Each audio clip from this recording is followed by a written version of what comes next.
Қайырлы күн, құрметті тыңдарман.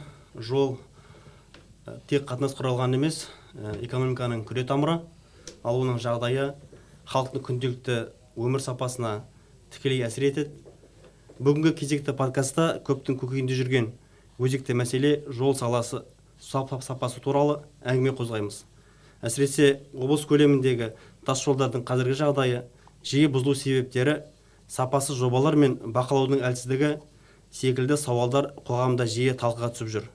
Бүгінгі подкастқа осы саланың ардагер маманы мен жол саласына жауапты тұлғаларды шақырып отырмыз.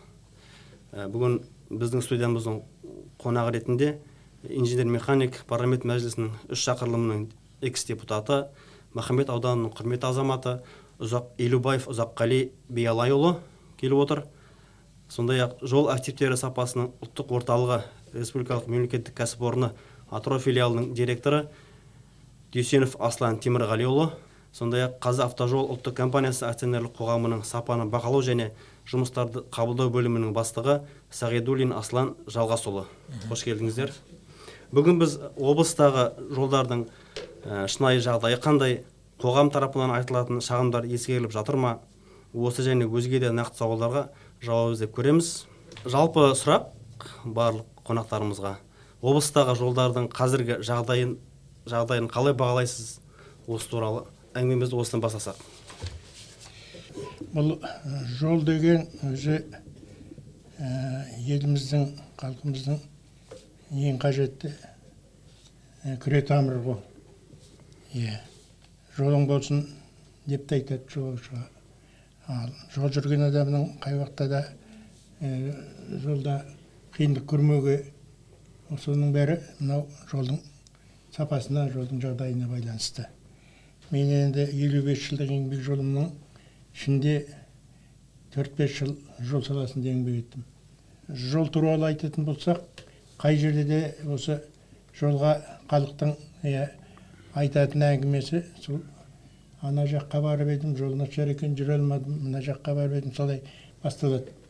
Енді жылдан жылға жол біздің елімізде жалпы, қала берді біздің облыста жолдар жақсартылып жатыр.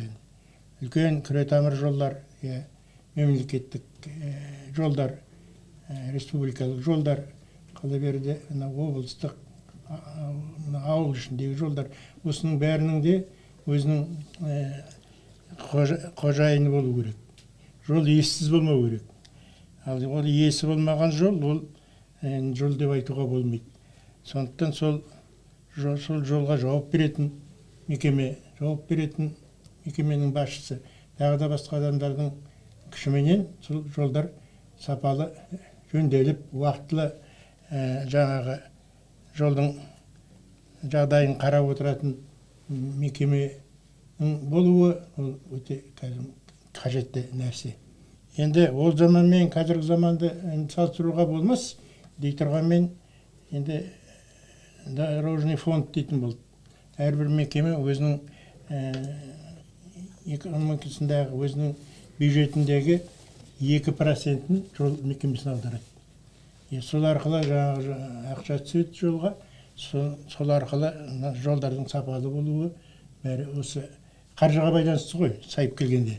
Себебі жолды оңдау керек, ол жолмен машина жүрген соң барлық жұмыстар жасауға тиісті, орташа оңдау, күрделі ремонт, тағы басқа өзінің нелері бар. Енді мына жолшы азаматтар отыр ғой, біледі ғой. Ал енді сол қай уақытта да енді сол жолдың сапасына көптеген нәрсе байланысты. Ол жолдың сапалы жасалуы, қала берді мынау халықтың талап тілегі, жол жүрген білет дейді ғой жолдың жағдайын. Сондықтан да енді сол жолға жауап беретін мекемелер, жол мекемесінде жасалған жұмысы менің әлі есімде. Жасалған жұмыстар, қала берді жаңағы жолдың сапасы, болмаса салынуы, күтіп баптау, осының бәрі күрделі жұмыс, бірақ соның бәрін жолшылар атқарды. Енді нетін қалай болғанда да сол жұмыстардың бәрін жолшылардың күшімен жасалатын еді ғой. Сосын жаңағы енді қаржы мәселесі. Мынау жолға көп қаржы керек болады. мына жолдың салынуы бір басқа, оның күтіп ұстау тағы оған да қаражаттар керек болады. Сондықтан да жаңағы біздің кезімізде, қазір бар жоғын білмеймін, дорожный фонд дейтін болды. Кез келген мекеме өзінің табысының 2% жол мекемесіне аударады. Аударсың да аударасың, аудармасың да аударасың. Сондықтан да қаражат мәселесі ол күндерде шешілді деп айтуға болады. Енді жұмыс жасау, жұмыс күштері тағы да бәрі де бар, қана техника мәселесі. Техника өте көп керек жолға. Жол жасау үшін, жолды жөндеу үшін, ремонт жасау үшін бәріне де жол техникасында. Автогрейдерден бастап барлық техникалар болу керек. Кезінде соның бәрін алдық, жасадық. Үлкен мекеме болды.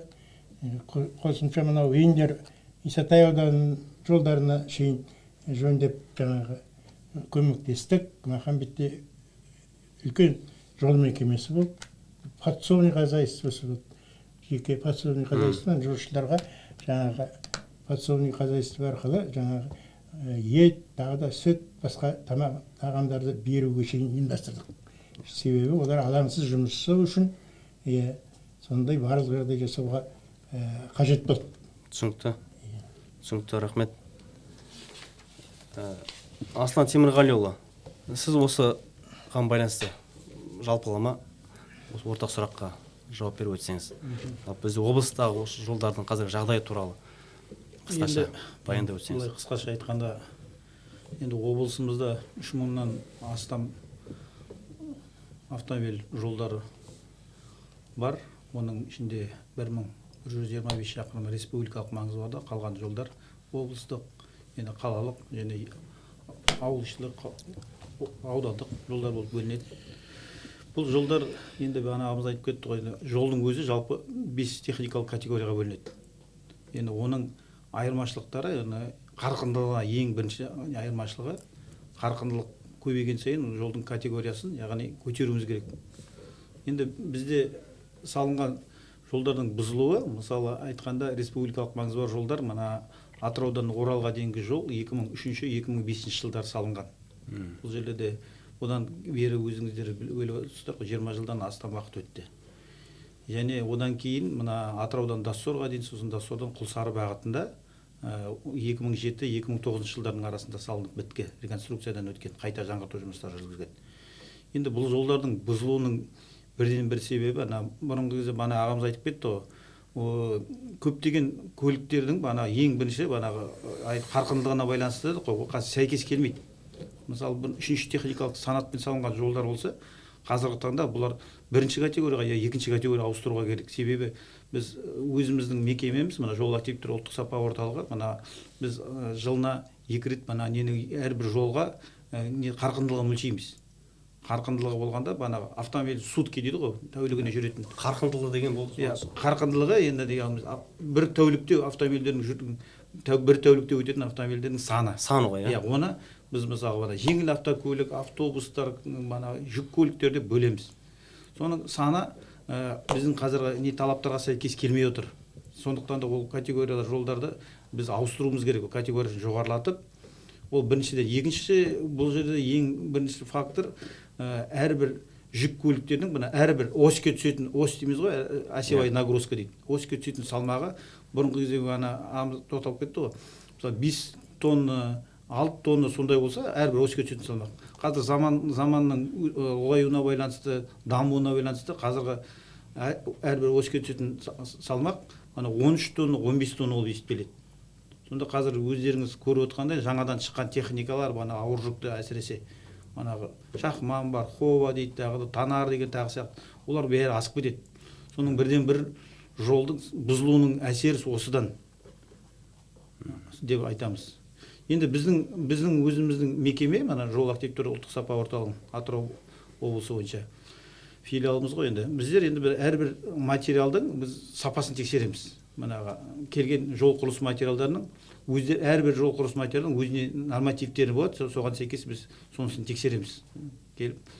Сосын оны тапсырыс берушілерге Қазавтожол болсын, УПТ болсын, управление пассажирского транспорта, және мына ЖКХ бағанағы жолдың қожайындары, яғни бағанағы біздің не тапсырыс берушілерге, заказчиктерге біз солардың бәрін тексеріп несін береміз, заключениесін береміз, я болмаса қорытындысын. Сай келе ме, келмей ме, келмейтін жағдайда өзгерту керек болады деген сияқты жолдан алған сынамаларды. Түсінікті. Енді қысқаша айтқанда осы сосын біздің бір айта кететініміз бағанағы әрбір жол құрылыста, жол саласында бағанағы тағы да айтып кетейін, оны ағамыз тағы да айтты, күтіп ұстау керек. Мысалы айтқанда қала ішілік, облыс маңызы бар жолдарда күтіп ұстау көп жерлерде атқарылмайды, күтіп ұстау, жыл бойына күтіп ұстау. Сондықтан бұзылуынан күтіп ұстау кешесіз. Бұл күтіп ұстау жалпы кімнің құзыретінде бұл? Күтіп ұстау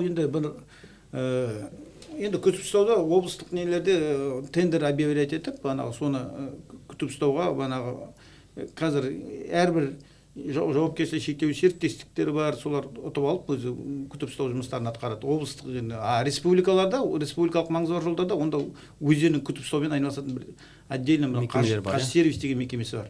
Манағы айтып отырған облыстық маңызы бар жолдар, бұл облыстық әкімдікпен тікелей жұмыс істейді ғой, иә? Сосын мысалы ол облыстық маңызы бар жолдарға күтіп ұстауға тендер объявлять етіп, соны ұтып алып мекеме соны күтіп ұстау керек жылға. Ол не деген сөз күтіп ұстау деген? Бұл енді жыл бойына күтіп ұстау деген сөз ең бірінші қауіпсіздік мақсатында уақытылы не салу керек? Разметка дейді ғой. Жол белгілерін салу керек жолдың үстіне. Сосын жол белгілері бар ғой, знактар, дорожный знактарды. Оларды ауыстырып отыру керек уақытылы. Ең қауіпсіздік. Сосын өсіп кеткен шөптерден арылтып, қоқыстарын жинап, сосын трещина пайда болады. Ең бірінші жарықтар. Табиғи факторларының жолға тиетін несіз, күзде, көктемдерде суда келіп кеткендегі кездерде трещина деген болады, жарықтар пайда болады. Оны сосын уақытылы жарықтарды мастикамен, битумный мастикамен жамайды. Бұлай сөз айтқанда расшивать етеді дейміз, оны ашып, сонысын уақытылы жасап, сонда күтіп ұстау жұмыстарын атқарылған уақытта жолдар жақсы сақталуға. Өйткені межремонтный срок деген бар. Мысалы әрбір средний ремонт дейік, текущий ремонт деп бөлінеді, текущий, средний, капитальный, реконструкция және строительство бөлінеді жолдар, жөндеу жұмыстар. Сол межремонтный сроктарға шыдау керек қой, келесі межремонтқа срокқа. Оған жетпей қалған уақыттар бар. Орынды сияқты деп ойлаймын. Сіз айтып отырған күтіп ұстау тиісті мекемелер бар ғой, солар қалай сіздердің ойыңызша тиісті деңгейде атқарып жатыр ма өз міндеттерін? Енді күтіп ұстау жұмыстары жүргізіледі жерлерде тиісті деңгейде атқарады. Себебі уақытылы нелерін ауыстырып отырады, жолға таңба салу, разметка ең қауіпсіздік мақсатында солардың бәрі міндеттерді жасалу керек. Қауіпсіздік жол белгілерін салу керек, жолға таңба салу, сосын трещина жамау, басқаларын есептемегенде сондай міндеттерді жасалып отыру керек уақытылы. Көктемде, күзде. Ал біз тексереміз, мысалы қайта жаңғырту жұмыстары болсын, орташа жөндеу болсын, болмаса құрылыс жұмыстары жүріп жатқан кездерде бізде выборочный контроль, ВНРК деген бар, 001-2024 деген. Соған сәйкес біз выборочный контроль, біз керек уақытында барып тексереміз. Себебі мысалы қайта жаңғырту жұмыстары жүргізіліп жатса, капитальный ремонт жүргізіліп жатса, ол жерлердің өздерінің мердігері бар, одан бөлек техникалық қадағалаушы деген бар. Техникалық қадағалаушылар сол объектінің басында болады. Өздерінің бөлінген материалға бөлінген инженерлері бар, солар қадағалау керек. Өздерінің лабораториялары болады, қайта жаңғырту жұмыстарында, мысалы капремонт болса сол жерлерде. Ал біз өзіміздің немізді тиісінше барып сынамаларды аламыз, материалдарын аламыз, подборын қараймыз, барлық өзімізге тиісті жұмыстарды атқарамыз. Түсінікті. Рахмет. Астан жалғасуға осы сұрақты өзіңіз жалғап кетсеңіз, жалпы өздері филиал тарапынан атқарылып жатқан жұмыстар туралы. Бізде Атырау облыстық филиалы Қазавтожолда ұлттық компаниясында Аслан Темірбаев жеткендей, бізде 1115-те 6 шақырым республикалық маңызы бар автомобиль жолдар бар Атырау облысында. Қазіргі таңда қайта жаңғырту, құрылыс жұмыстары және орташа жұмыстары және де күтіп ұстау жұмыстары атқарылады. Қазіргі таңда қайта жаңғырту жұмыстарына Атырау-Астрахан автомобиль жолының бағытында 2020 жылдан бері, 2019 жылдан бері қазіргі таңға дейін 140 километр, 140 шақырым учаскесін біздер пайдалануға бердік. Қалған 132 шақырым осы жылы жұмыстар аяқтауын көзделуде. Одан бөлек Атырау қаласының солтүстік айналма жолы құрылыстары жұмыстары жүргізіліп жатыр. Олар келесі жылдың соңына дейін жоспарланған. Және де кешіресіз, бұл Ақсай Тоған Алмалының тұсынан ғой. Атырау қаласының, в общем, айтқанда Атырау-Астрахан жолынан Атырау-Орал жолына қиылысады. Және жолды дайындап кетеді ғой. Жайықтан өтеді мостпен, көпірмен. Сосын одан Атырау-Индер жолына өтеді. Одан кейін Атырау-Досор трассасына түседі. Атырау-Ақтөбе трассасына. Бұл құрылыс басталып кетті ғой, иә? Құрылыс басталып кетті. Қазір қандай деңгейде сонда? Келесі жыл онда 1 жылдың үстінде уақыт бар әлде? Иә, 1 жылдың үстінде уақыт бар. Бізде көпір құрылыс жұмыстары жүргізіліп жатыр. Және ол жерде 3 путепровод бар. Олардың жұмыстары жүргізіліп жатыр. Және жол конструктив жұмыстары жүргізіліп жатыр. Және де орташа жөнінде айта кеткенде, бізде Атырау облысында 8 участок бар. Ол жерде Досор Құлсары бағытында бар, Мұқыр Құлсары бағытында бар, және Хамит Ерғалиев пен Махамбет бағытында бар. Мана айта кеткенде Атырау-Орал жолы бойынша бізде қазіргі кезде дефектовкалардың бәрі жасалды, және расчеттары жүргізіліп жатыр. Ол жұмыстар біткеннен кейін финансирование тағайындалады. Қаржыландыру, иә. Содан кейін бұйырса осы жыл деп көздеп отыр Атырау-Орал жолын бастауды. Мана айтып отқан жұмыстардың әр өзінің құрылыс уақыттары болады. Межремонтный срок дейді. Любой строительный период реализации работ. Құрылысының деңгейіне байланысты, шақырым учаскесіне байланысты, және құрылыстың түріне байланысты өзінің уақыты болады.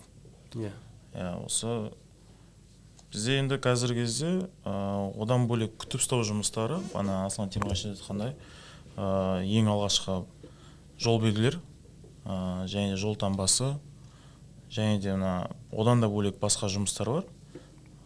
Ямочный ремонт бар, шөп шабу жұмыстары бар. Осында полностью безопасности полностью атқарылатын жұмыстар бар. Одан бөлек Атырау-Досор жолы. Атырау-Досор жолын қазіргі кезде жобалық смета құжаттама жасақтап отыр. Ана бірінші санатқа ауыстыру көздеп отыр Атырау-Досор жолын 86 шақырым учаскесін. Бана бірінші айта кеткен Атырау-Астрахан жолы, ол екінші санатта жол. Сосын 24 майдан бастап Ақтөбе жолының, Ақтөбе-Атырау-Астрахан жолында, Ақтөбе-Атырау бағытында 100 шақырымның және 480 шақырым аралығында платность енгізілді 24 майдан бастап. Сол?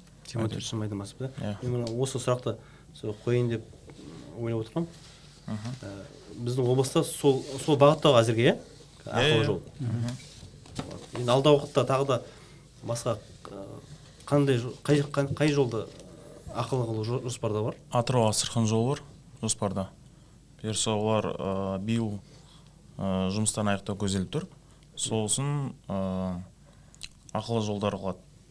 Сосын мана кішкене кеңірек айтып өтсек, жүк көлігі немесе жеңіл көлік деген секілді ақылы жолдар. Бізде қазір екінші санатта жолдарға жеңіл көліктен бөлек, жеңіл көліктер ақшасын, в общем, взимание плат жоқ. олардан, жеңіл көліктерден. Әзірге жоқ олар, Оларға жоқ. Грузовой, автобус, сондайға техникаларға бар. Оларға сол күшінде, олар заңды күшінде уже. Заңды күшінде бар, Ол әрі өзінің бағасы, аркалар бар, взимание плат. Соның екінің арасына уақыт өткенге қазір өзінің бағасы бар. Бір шақырымға өзінің қойылған бағасы бар. Сол 6 километр участок болса, 6 километрдің ақшасын взимать етті. 6 километр участок 40 теңге взимать етті. Линеге автобусқа 2,5 тонна жоғары техника. 2,5 тонна дейінгі. Одан өзінің бар, 5 тонна бар, 10 тонна бар, 10 тоннан жоғары бар, 15 тоннаға жоғарылар. Олардың әр бағасы әртүрлі. Сонда көліктің салмағына байланысты ма? Салмағына байланысты. 2,5 тоннадан жоғары болып тұр. 2,5 тонна жоғары болса, соларға Газельдер жатпайды оған, Газель, олар кірет, олар уже автобусный болып түседі. Например, автопарктар бар ғой бізде Атырауда. Екі қаланы қатынайтын автобустар бар. Олар акиматтың өздерінің нелері бар, реестрлері бар, соған тіркеп, сосын оларға платный салынбайды.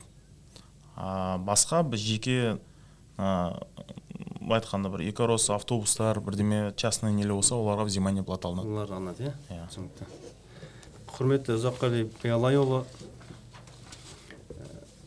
жалпы мына сіздің жаңа өзіңіз айтып өттіңіз ғой, кеңес кезеңінде сіз еңбек еткен жылдарда сол кездегі осы тәжірибе мен қазіргі тәжірибені арасын ашып айтып бере аласыз ба? Сол кездегі жұмыстар қалай атқарылатын еді? Қысқаша. Енді қазір сол кезеңдің тәжірибесін алуға бола ма? Алып болады. Адамдар өгінде ол кезеңге күн түн демей жұмыс жасады. Енді бір техникалық жағынан айтып отырмын. Техникалық жағынан өгіндерде техника енді барлық жерде бірдей болған жоқ. Бірақ өзім басқарған ауданда техниканы тікелей заводтан әкелетін кездеріміз болды. Оның енді әртүрлі жолдары бар ғой, енді заводқа барып, жаңағы техника, жаңағы автогрейдерлер керек негізі основном. Сосын басқа да техникалар көп керек қой, бұл жолдың саласына техника, әрі техникалар өте қажет болады. Соның бәрін кезінде осы енді өгінде Москва сыркен кезі ғой енді. Москваға барасың, жаңағы Мытыше дейтін бар, қаланың шетінде. Сол жерде жаңағы сол фабрика, завод бар жаңағы. Жолдың техникаларын шығаратын. Ал соған енді барып біздер алып жүрдік тікелей. Енді фонды, Қазақстанның фондысы ғой енді. Қазақстанның атынан барамыз да, жаңағы техниканы алып кетеміз, ақша ештеңе төленбейді. Кейін есептесіп жататын болар. Біздер доверенность береміз де алып кетеміз техниканы, керек техникаларды. Сол жолға қажетті техниканы біз біраз алдық. Атырау облысы ол жағынан сол заманда жақсы қамтамасыз етілді. Енді себебі Атыраудың жерінің қолайсыздығы, жолдың нашарлығы, соның бәрін ескере отырып, көп техникалар берілді, жолдар жасалды, көптеген.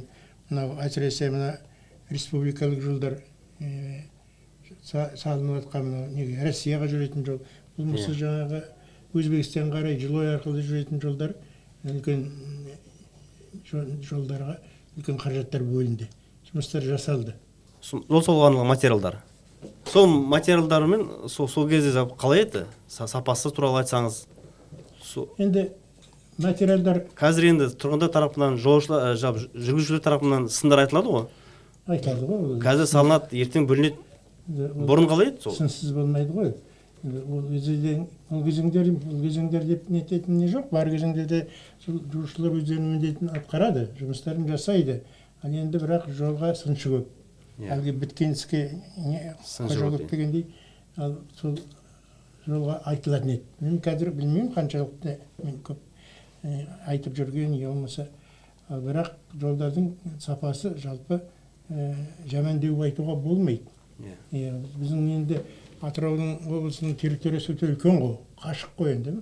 Мысалы Қанышкенге бару болмаса, Құлсары ары қарай жол жүру дейтін ғой көп жер. Ол шағын не емес бұл. Атыраудың өзі бір батыстағы бір мемлекеттің жеріндей жерлері. Сондықтан да ол жолдардың жасалу жаңағы ремонты бар, басқасы бар, бәрін бақылау дейтін ол оңай жұмыс емес. Енді Иә. жалпы жол жаман емес, бірақ әлде де болса жасалатын жерлер көп. Осы мысалы қазір жасап жатсаң, 1-2 жылда біздің Атыраудың ауа райының қолайсыздығы барлық неге байланысты болар, енді жол сапасы кетіп қалады. Иә. Сондықтан да жаңа жиі күрделі жөндеу, орташа жөндеу, солардың бәрі өз уақытында жүріп тұрса, анау нетіп кетпей, жол совсем бұзылып кетпей, ремонт жасап тастаса, Жоспарға сай жүріп отырса, иә? жүріп отырса, сол біраз жылға сақтауға болады. Жігіттер жұмыс жасап жатыр ғой. Қалай болғанда да жолдың сапалы болуы, жолдың ұзақ мерзім жұмыс жасауы, ол енді сол салада жасап жатқан азаматтарға да байланысты көп мәселелер. Ауа райына да байланысты. Ол енді былай аударып сала беруге болады ғой, біздің жердің ауасы нашар, әлемде төгіндеп, дегенмен азаматтар жасап жатыр. Сосын бір айта кететін жағдай, мына селошылық жолдар, аудан орталығындағы жолдар, олар енді мына жол мекемесіне қарамайды, әкіметке қарайды. Олар өздері ақшасын беріп жасатып нететін болар. Соған да бір ойлау керек сияқты, коммунальный жаңағы жолды жүргізу. Енді Атырау қаласында жасалады, бар үлкен қала ғой енді. Басқа мына аудан орталықтарындағы. Тұрғындар тарапынан аудандық деңгейдегі тұрғындар да айтып жатады. Сол жолдарды бір қарау керек. Ауданда енді ол қала аудан ішіндегі жолға енді коммунальный мекемелер бар, соларға тапсырылады да, бірақ жолшыларға жасатады ғой, олар жасай алмайды, өздері техника жоқ, басқа жоқ деген сияқты. Қазір момент көреді де, жүріп өткенде жол нашар болса, жолшыдан көреді. Мына жолдар қарамайды, осылар ақшалы өтір жұмыс, техника неге жасамайды екен деп. Сондықтан да сөз келмес үшін соның жігін айырып алу керек, соларды жасау керек. Бірақ ана қалашылық, аудандың орталықтары, совхоздың үйрем ауылдың орталықтары, солардың жолдары енді жаңағы әкіметтер жергілікті жердегі. Енді кімге жасату керек, қаражатын табу керек, енді ішкі нелер. Сыртқы трасса, үлкен жолдарды жасайтын құзырлы мекемелер бар ғой. Түсінікті, рахмет. Аслан Жалғасұлы, осы жерде сұрайын дегенім, бізде жол құрылысы кезінде пайдаланатын материалдар бар ғой. Сол материалдар қалай тексеріледі? Сіздің салаға қатысты. Талапқа келмейтін материалдар анықталған жағдайда не болады деген секілді? Біріншіден, Атырау облысында құрылыс материалдарын табу өте қиын, тапшылығы. Бізде қиыршық тасты Ақтөбеден алтамыз. Ақтөбеден, Маңғыстаудан алтамыз. Және битум бар. Битумды кәсіп битумнан Маңғыстау облысынан алтамыз. Біздің облыста жол құрылысына қатысты материалдар жоқ қой, материалдан именно қиыршық таспен битум, мин порошок бар, басқа адгезиондауықтар, олардың бәрі біздің облыста жоқ. Басқа материалдар бар, геотекстиль, қалада біздің Атыраудан шығарып жатқан. ПГС-ті, например, с учетом обогащения, Индердің ПГС-ін алып, Ақтөбеден ПГС алып, с учетом обогащения салады. Тасымалдауының өзі материалының құнынан көп шығады. Сапа жағына келген кезде бізде әр мекеменің өзінің жол лабораториясы болады. Және де одан да бөлек әр материалның өзін тексеретін несі бар. Қиыршық тасты дробимисқа, морозостойкостьқа полностью тексереді. Оның мердігердің өзі тексереді, технадзорлық одан кейін тексереді. Және де жол сапасы активі ол мекеменде келіп тексереді. Сапа жағынан материалдардан өтпеген материалдардың бәрін браковать етіп, кері жібереді. Темірғалиұлы, ал жалпы осы жаңа айтып отырған жол салу кезінде қолданатын материалдар бар ғой, солар жалпы сіз қалай тексересіздер?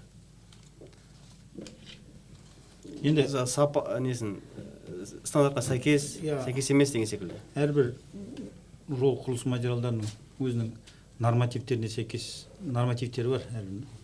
Мысалы, морозостойкость деп отыр ғой. Аязға төзімділігі осындай болу керек, мысалы біздің регион үшін F50 деген деп айтады, ол морозостойкость деген сөз банағы. Біз оны өзіміздің лабораторияда, зертханада тексереміз, яғни банағы қатырып, ерітіп, банағы F50 дейді оны. Былай әркім бәріне түсінікті емес, енді сондай параметрлерінде біздің регион үшін, біздің Атырау облысы үшін. Сосын қалған материалдарда да өздерінің нормативтері бар, соған сәйкес тексереміз. Мысалы, шебендерді әрбір зерновой составынан бастаймыз ғой, банағы ситалар болады, содан өткізіп, банағы 5, 10, 10, 20, 20, 40, 40, 70 деген сөйтіп 0, 5 деген фракциялар бар. Содан бастап ажыратамыз зерновой составын, сосын банағы аязға төзімділік дедім, сосын банағы сынуына дейінгі несін тексереміз, прочностьін, беріктігі қандай болу керек. Мысалы, бағана айтып отыр ғой, екінші категория жолдарға, үшінші категория жолдарға үстінен жүретін көліктің оське түсетін салмағына сәйкес сондай пайдалану керек деген талаптар болады. Оны мысалы қайта жаңғырту жұмыстары болса, болмаса құрылыс жұмыстарын жасайтын болса, жобалаушылар жобалы жасаған кезде соны бәрін есептеп, соны неге енгізеді проекттің ішінде. Проектный сметная документация дайындалады ғой, соның ішінде жазылып тұрады. Мысалы, ПГС осындай маркалы болу керек, щебень осындай маркалы болу, битум осындай болу керек деген. Соның біз нормативтегі бізге берген жобаның ішіндегі неге сәйкес сонысын тексереміз. Тексереміз де біз тапсырып берушілерге несін жібереміз. Мысалы, біріншісін салған төсеген жет мынандай параметр бойынша сәйкес етілмейді десек, бұлар бізге тапсырып берушілер, заказчиктер, яғни бізге хат береді, қайтадан 10 күннің ішінде бізге беру керек хат береді де, қайтадан сынама алуға деп, сол материалдан. Сосын қайтадан аламыз, қайтадан алғанда сәйкес келсе, соны жұмысын жалғастыра береді. Егер де сәйкес келмесе, ол жерді алып тастап қайып салу керек. Сол қолданған материалды браковать етіп деп айтып отыр ғой. Құрылыс материалдарының қымбаттауына жалпы не себеп?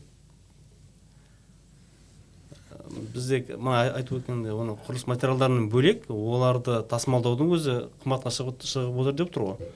Сол құрылыс материалдарының қымбаттауына не себеп? Сіздерге жалпы бір маман ретінде белгілі ме бір жауаптары?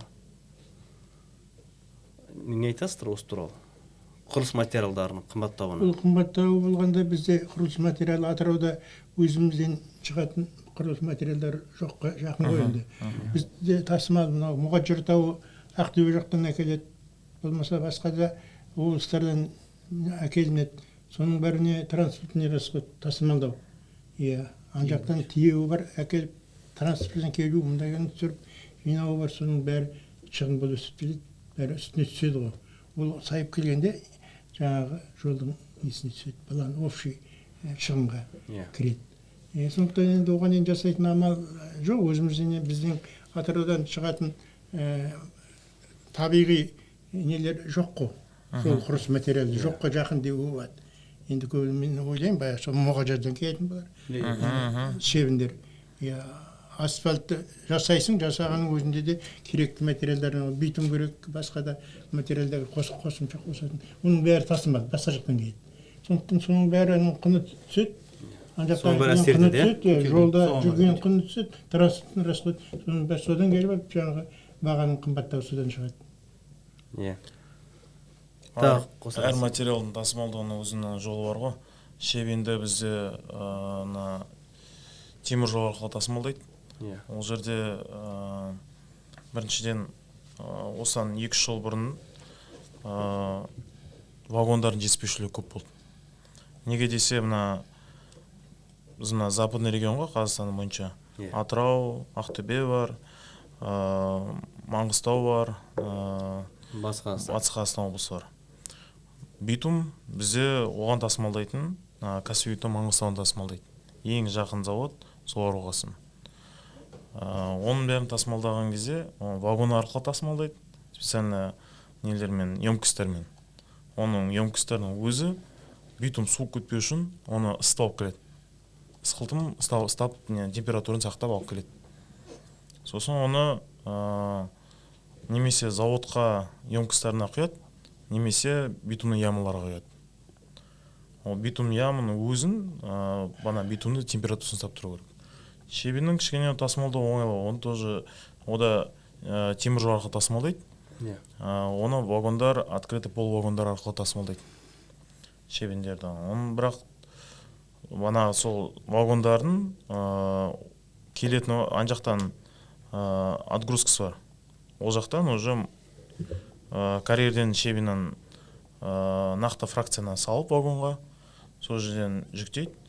Ол вагон әр станция арқылы бізге Мұғалжардан айтқанда 2-3 күн аралықта келеді. Сондықтан оның тупиктер бар. Мияқтан тупикті арендовать етеді, немесе сатып алады мекеме, мердігер мекемелер. Содан бана материалдарды түсіреді. Оның бәрі материалды тиегеннен, тасымалдағанмен, түсіруінің өзінің бәрін ақшасы бар да.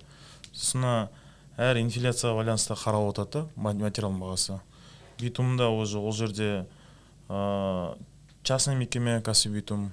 Одан да бөлектер бар, ПНХЗ бар, Павлодарда. Ол жақтан тасымалдаса, одан әрі қымбат шығады.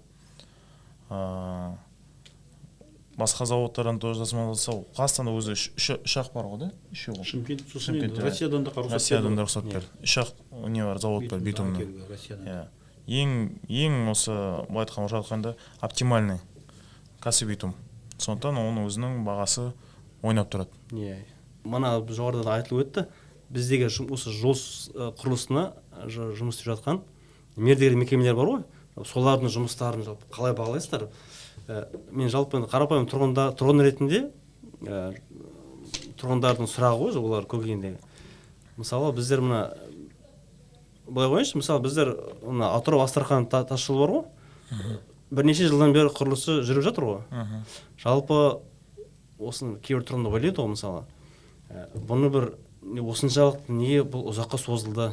Кезінде білеміз, біз мына Доссор мен Мақаттың арасында кішкентай ғана жол 30 шақырым. Соның өзі ұзаққа созылды ғой, білеміз. Жалпы осы жолдардың ұзаққа созылуы бір не себеп? Осыны бір маман ретінде бір тұрғындарға бір түсінікті тілмен айтып берсеңіздер, жекіп берсеңіздер. Бізде Атырау-Астрахан автомобиль жолы осыншалықты неге ұзаққа созылды жолдың құрылысы? Соны айта өтейін. Атырау-Астрахан автомобиль жолы ол жердің өзі ең басталғаннан 6 участокке бөлінді, 6 лотқа. Ол әр жерде өзінің әр мекемесі бар. Бір участок 2019-да басталды, бір участок 2020-да басталды. Және де былай айтқанда внешний фактор бар. Анағыдай материалдың жетіспеушілігі, оған бөлек бана материалдың қымбат суы бар. Және жол конструктивтің өзгеруі болды. Бізде мына топырақта гипс көп болды. Гипске байланысты родзайм деген бір не болды, материал болды. Добавка, стабилирующий добавка, грунтқа қосатын. Сол родзайм пайдалану болмайтын болып есептелді. Лабораторный испытание, бүкіл сынамалар бәрі алынып, тексеріліп, сол родзаймды біздер алып тастадық. Оның өзінің банағы процесстері өзінің экспертизадан өтеді. Әр изменение конструкции, жолдың конструктивін өзгерткен кезде өзінің экспертизадан өтеді. Және де одан бөлек өздеріңізге белгілі 2020-2021 жылдары ковид болды. Былай айтқанда карантин болды. Ол жерге адамдар тасымалдау қиын болды. Ол жерде жұмыс көзі қиын болды жасау. Одан бөлек басқа да внешний факторлар бар. Қандай факторлар соған тағы да толықтырып өтсеңіздер? Қандай фактор дегенде техникалардың асфальтобетонный завод бар. Асфальтобетонный заводының өзінің мощностьсы бар. Тонна час шығаратын несі бар, производительность бар. Соған байланысты бар. Әр участокның өзінің заводы бар. Былай айтқанда бана айттым ғой, 6 участокке бөлінеді. Бізде бірінші лотымыз бізде Атыраудан басталады. Атыраудан 621 шақырымнан басталады. Бана айтқан солтүстік айналма жолдың қиылысатын жерден жол біздің басталады. 621-ден, ол жерден 648-ге дейін шақырымға дейін бірінші лот. 28 шақырым өзі. 27 шақырым. Одан кейін бізде екінші лот бар. 648 бен 693 шақырым аралығы. Основной жолы бізде Хамит Ерғалиев Тұшығдық Ақстаумен бірге өтеді. Иә. Одан бөлек ол жолға бізде обход бар жолы. Тұшығдық пен Ақстау айналып өтетін жол бар. Сол жолдар бар. Бізде қазір Атырау Астрахань жол бойынша ана жылы біздер жолдың жоғары қабаты арқылы көлік қозғалысын толықтай қамтамасыз еттік. Атырау Астрахань жолы бойынша 272 шақырым бойынша. Бана айта кеткенде 2020 жылы 20 километрді бітірдік, 2023 жылы 40 километр бітірдік, 2024 жылы 80 километр бітірдік. Сол айтқан 140 километр сол. Әр участок өзінің этап строительствомен жүріп отыр. Бана айтқанда внешний факторның влияниесі байланысты ода өзінің жұмыстарының кішкене сроктарын уақытына сәйкес келмей созылды. Соған байланысты созылды. Иә, манағы басында айтып өткен жалпы біздегі мердігер мекемелердің жұмыстары туралы сіздерді қаншалықты жалпы қанағаттандырады жұмыстары? Атын атап міндеттеме шығар. Жалпы осы біздегі облыста облыс көлемінде жұмыс істеп жатқан мердігер мекемелердің жұмыстарына маман ретінде баға бере аласыздар ма? Қазір істеп жатқан жұмыстары туралы. Енді қазір 25 жыл сезонымыз енді басталды ғой. Кеше банағы паводка дейміз ғой, солардың уақытын бітуін күтіп, көп негелер басталмай, асфальтобетонный заводтары дайын болмай, оларында тексердік біздер. Өздерінің параметрлері бар, бана экология жағынан басқа да құжаттарын бәрін тексереміз. Весы болу керек обязательно асфальтобетонный заводта. Өйткені шығарғанда қанша асфальт теріп кетіп бара жатқанын өлшейміз. Енді біздің Атырау облысында көптеген мердігер мекемелер бар, шетелдің мекемелері бар. Одан бөлек басқа қаланың Қазақстан Республикасы оған ешқандай шектеу жоқ. Міндетті түрде Атырау облысының мердігер мекемесі болу керек деген. Ол тендерге түседі де, ұтып алған мекеме өзі жасайды. Оларға сәйкес сосын қиындықтар туындайды кейде. Мысалы, мердігер мекемелер басқа қалалардан мысалы шығыстан келуі мүмкін, оңтүстіктен келген мекемелерге тасымалдайды да, техникалардың бәрін тасымалдайды. Заводтарды келіп құрудың өзі, мысалы сізге айтайын, бір айдан кем уақыт алмайды, ең кем дегенде. Оның несін жасайды, дұрыстау керек калибровкасын бәрін, сосын барып оның заводтың несін тексереміз. Ол асфальттың шығаруын, асфальттың подбор смесей жасап барып шығарып, оны қарай тексереді, біздерге алып келеді, өздері тексереді, біздер де тексереміз жақта. Соның бәрі уақытпен ұтылады мердігер мекемелер. Енді мердігер мекемелердің бәрі талаптарға сәйкес олар тендер объявляция еткенде тендердің ішінде көрсетіледі ғой өздерінде талаптар. Өйткені жол саласында істеген мекемелер болу керек деген. Любой екінің бір ТО ашып алып, мен асфальт шығарып осындай жол салам деген әрбір мекеменің ондай болмайды, оның бәрін тексерістен өтеді. Содан кейін сосын көптеген бір тендер ұтып алу үшін бәленбай мекеме түседі, оның ішінде біреу ұтып алады, несі опыты жоғары, осындай жол саласында жұмыс жасағандар деген сияқты. Сондай болмаса, бұлай енді мердігерлердің барлық өз жұмыстарын уақытылы бітіруге тапсырады, өйткені оның үстінен қадағалайтын нелер көп. Өзінің тапсырыс берушісі бар, техникалық қадағалаушысы бар, авторлық надзор деген бар. Автор дегеніміз, авторский надзор, проектін жасаған мекеме, содан бастап тексереді бәрі. Біздер бар. Осы орайда сұрақ кетейінші, біздер сапасыз материал қолданған компаниялар болады ғой? Компаниялар сапасыз материал қолданған үшін жауапқа тартылған сондай фактілер болды ма? Енді біздер оны біздің мекемеміз шешпейді, себебі біздер мысалы бағана айттық қой, жолға салғанда әуелі бірінші барып тексеруге өткізгеннен кейін материалы сапасыз болса, біз тапсырыс берушісіне хат беріп жолдаймыз дедік. Біріншіден тапсырыс беруші болсын, ол жерде Қазавтожол болсын, УПТ болсын, ГОРЖКХ болсын, біз соларға хатпен береміз.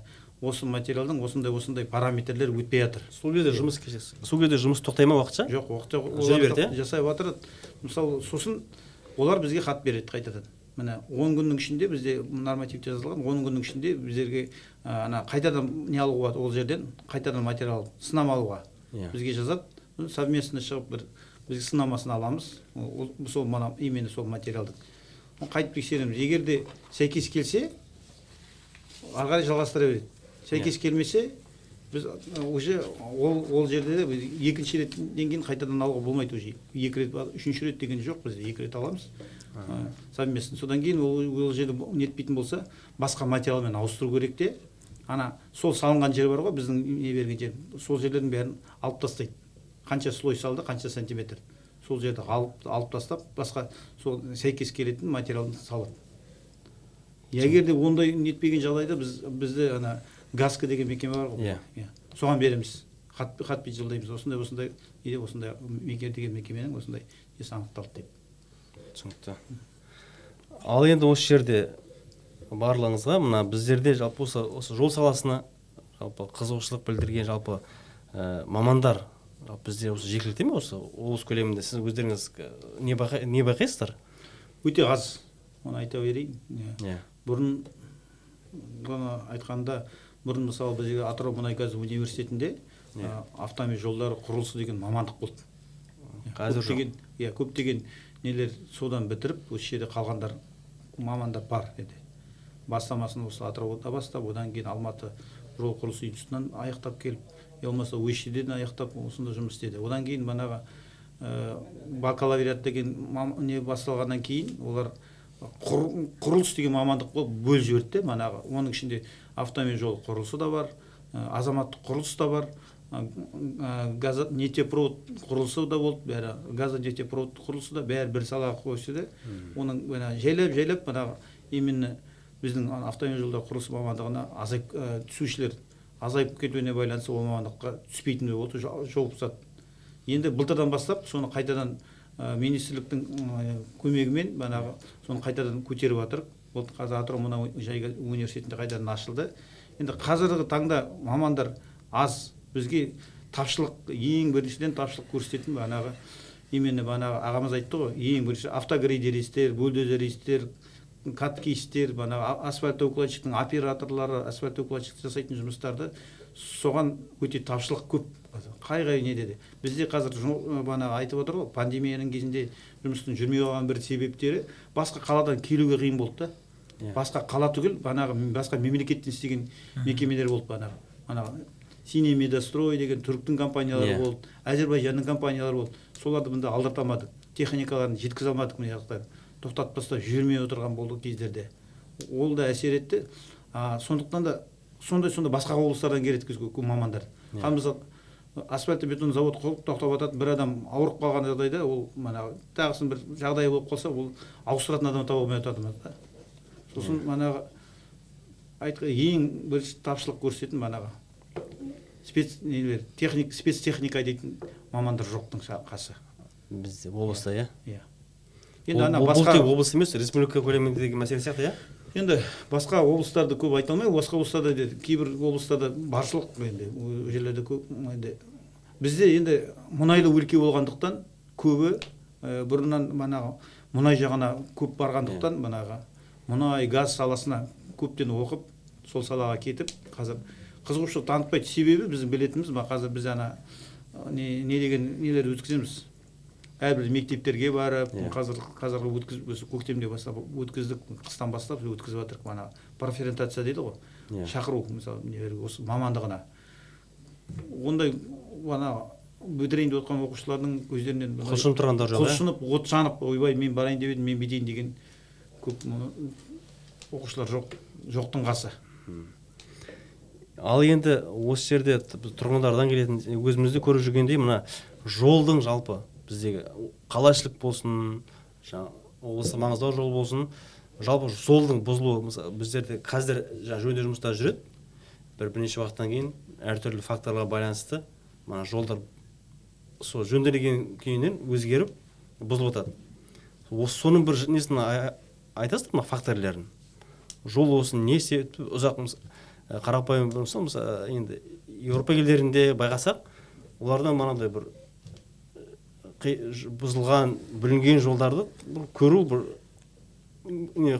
қиын да табу. Ал біздерде мысалы осы қалашылық жолдардың өздерінде кейде ремонт жүреді, бірнеше уақыттан кейін бүлініп жатады. Соның бір себептерін айтсаңыздар. Не себеп болады осыған? Ол бана Европа елдерімен біздің Қазақстанның несін салыстыруға келмейді біріншіден. Себебі Мысал ретінде айтып оқым. біздің мысалы біздің регионның өзі бана резко континентальный деп айтады. Иә. Мысалы бана қазір қар жауып тұрады да, қазір жаңбыр жауып кетеді. Таң қалмайсыз да. Оның бәрі ол бана табиғи факторлардың бар. Ең біріншіден бана жол төсемесіне, яғни покрытиеге әсер етеді. Мүмкін сол Сіз айтасыз, бана ағамыз айтты ғой, бана күтіп ұстау жұмыстары деді.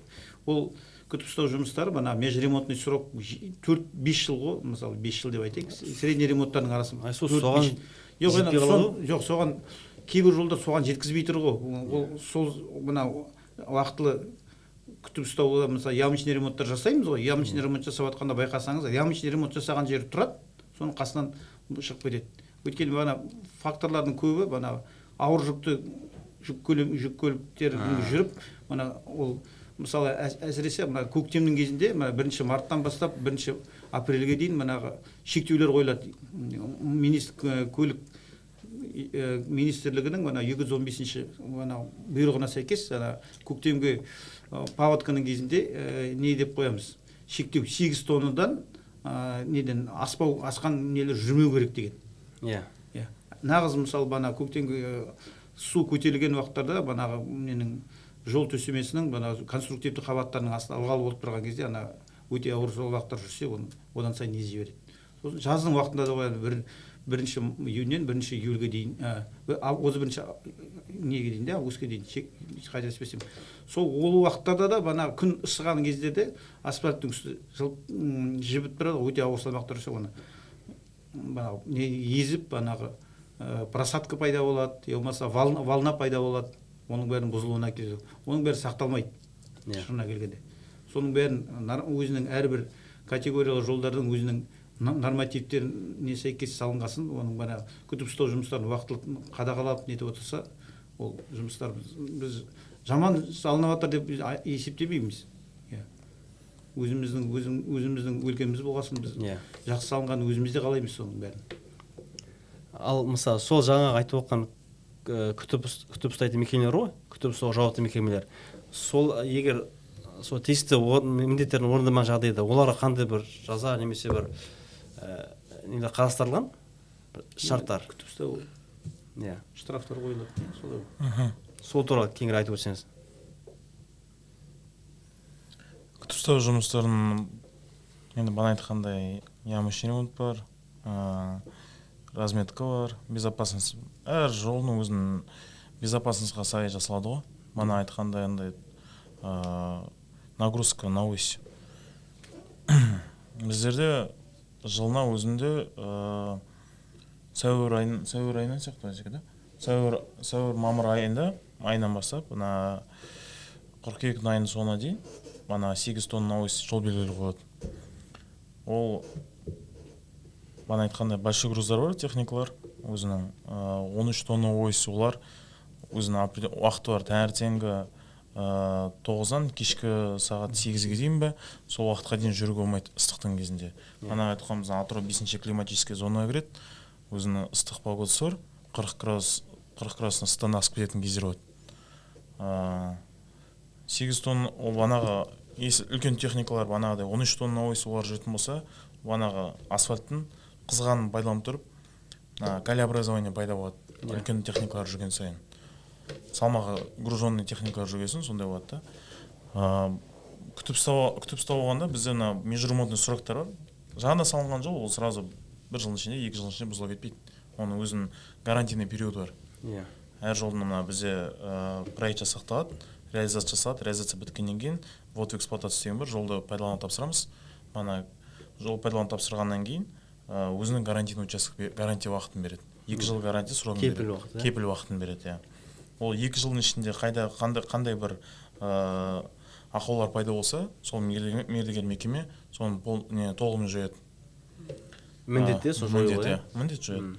Ол әр өзінің стоимость контрактке сәйкес, келісімшартқа сәйкес өзінің гарантийный ақшасы болады. Сол материал жағына айттыңыз ғой, сапа жағы қалай деп. Бізде егер сол манағыдай күтіп ұстауға тиісті мекемелер жаңағыдай бір талапты орындамаған жағдайда не істейді? талап орындамаған жағдайда бана банковский гарантиясының ақшасы мына расчет жасалады, ана есептеледі, мына жұмыс қанша ақшаға салатынын. Сол ақшасын біздер банковский гарантиясын ұстап қаламыз. Ақшасын ұстап қаламыз, сосын уже басқа мердігер мекемен күтіп ұстап жасап жатқан қазір бізде касс сервис мекемесі бар. Соларға беріп, соларға жұмыс жасатып, соларға ақшасын төлейміз. Сондай жұмыстарды. Түсінікті. Мана сіз сосын тоқтау айтып кеттіңіз ғой, бана сапа, материалдың сапасын біздер жолға пайдаланған жағдайда бана мердігер мекемеге қандай шара қолданады? Біздер республикалық маңызы бар жолдарда, басқа жолдарда нақты білмеймін, мен республикалық маңызы бар жолдарда бізде материал келгеннен бастап отбор алынады. Біздің мердігер мекеменің техникалық қадағалаушы мекемесі өздері келген материалда неден өткізеді, испытание өткізеді толықтай. Және одан бөлек жол сапасы активтер оларды тексереді одан келіп. Бірақ постоянно именно күнделікті жүретін ол технадзормен мердігер мекеме уже материалын тексеретін. Жолға салған кезде ол уже смесь ретінде түседі. Айтқанда асфальтқа түскен кезде мына щебеннің, битумның, минпорошоктың, добавканың, стабилизирующий, соның өзінің добавкасымен сол асфальт шығады заводтан. Ол жерде уплотнение деген бар, плотность, тығыздығы, нығыздығы. Если тығыздығы сол өтпеген жағдайда, нығыздығы өтпеген жағдайда, ол жерден уплотнениесінің коэффициенті бар өзінің. Бірден коэффициенттен 98-ден төмен болатын болса, қайта нығыздайды. Сол өзінің несі бар. Ана өтпеген жағдайда, жол сапа активтерді тексерген жағдайда, ол екі рет өтпегеннен кейін, ол участокты қайтадан салады. Жағынан салып, қайтадан переустройство толығымен бітіргеннен кейін, жол сапа активтерін кері шақырамыз. Сол жақ үшінші рет жағынан салынғасын, ана үшіншісін ала береміз да уже. Сынамасын. Уже переустройство жасап бітіргесін. Сөйтіп бізде ана замечаниялар бәрін толықтай өткіземіз. Сөйтіп. Түсінікті. Сапасыз материалдарды біздер жолға ондай пайдаланбаймыз. Басынан бастап, біздер даже карьердан бастап өзінің лабораториясының өздері бар, даже щебеньнен шығаратын өзінің карьерлері бар, кассибитумның өзінің лабораториялары бар, солардың өздері де өткізеді, сапасын тексереді. Маяқтан келіп сапасын тексеріледі. Одан қоса ол жолға салынады. Жолға салынған тағы да үстінен уплотнениесінің бәрін тексеріледі. Біз оны республика маңызы жолда ондай нелер жоқ. Материал өтпей қалды, бірақ ол материалды жолға салды. Ондай не замечаниялар жоқ әлемге дейін. Ондай жоқ, иә. Подкастымыздың шегіне жақындап қалды. Ұзаққали Биялайұлы, жалпы осы тақырып жөнінде жол сапасы туралы, тас жол мәселесі туралы қысқаша енді қорытынды сөзіңізді айтып өтсеңіз. Енді жалпы елімізде болсын, біздің облыста болсын, жол дейтін ол қай жерде де өте күре тамыр ғой. Жол қатынасы әсіресе біздің өңірде табиғатымызға байланысты климатический жағдайымыз жиі өзгеріп тұрады. Сондықтан да жолдардың сапалы салынуы, оның бұзылмауы мынау тек қана сол жолшыларға емес, сол жолды пайдаланушыларға да байланысты. Біздің кезімізде бір шипо дейтін жасалатын еді. Бірақ қазір шипо жасап алатынын көрмеймін. Сол шипо дейтін өте пайдалы нәрсе. Шипо деген бұл? Шипо дейтін битумды төгеді, үстіне щебень салады. Анау битуммен қатқанда керемет жол болады. Ол көп бұзылмайды да, көпке шейін шыдамдылық көрсетеді. Себебі щебеньмен, битуммен жасаған жұмыстың үстінен жүріп кетеді, жол біразға шейін сақталады. Түсінікті. Қорытынды қысқаша айтып өтсеңіз. Енді бүгінгі тақырыбы жақсы. Енді жол сапалы болу керек. Енді өзіміздің өлкеміздегі жолдарға халықтың игілігіне пайдалану керек. Жақсы. Халық риза болып, сол тиісті жеңіліне оңай және уақытылы жету керек. Қауіпсіздік, ең бірінші қауіпсіздігін сақтауымыз керек. Түсінікті. Рахмет. Аслан Жалғасұлы, сізде тақырыпқа байланысты қысқаша өз ойыңызды қорытындылап өтсеңіз. Бүгін өзім ойлаймын, өте қатты, өте жақсы мәселелер қозғалды. жолдың сапасы бойынша, жолдың салыну бойынша халықтарға бір жеткізімді тілде айтылды деп ойлаймын. Рахмет сіздерге осылай жинап халықты ойлап отқандарыңызға. Рахмет.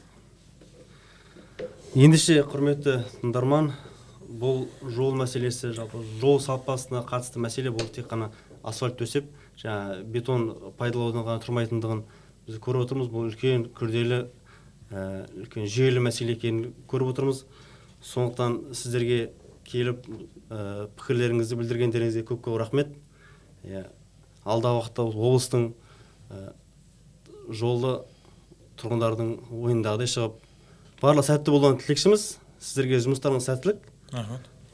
Көп рахмет.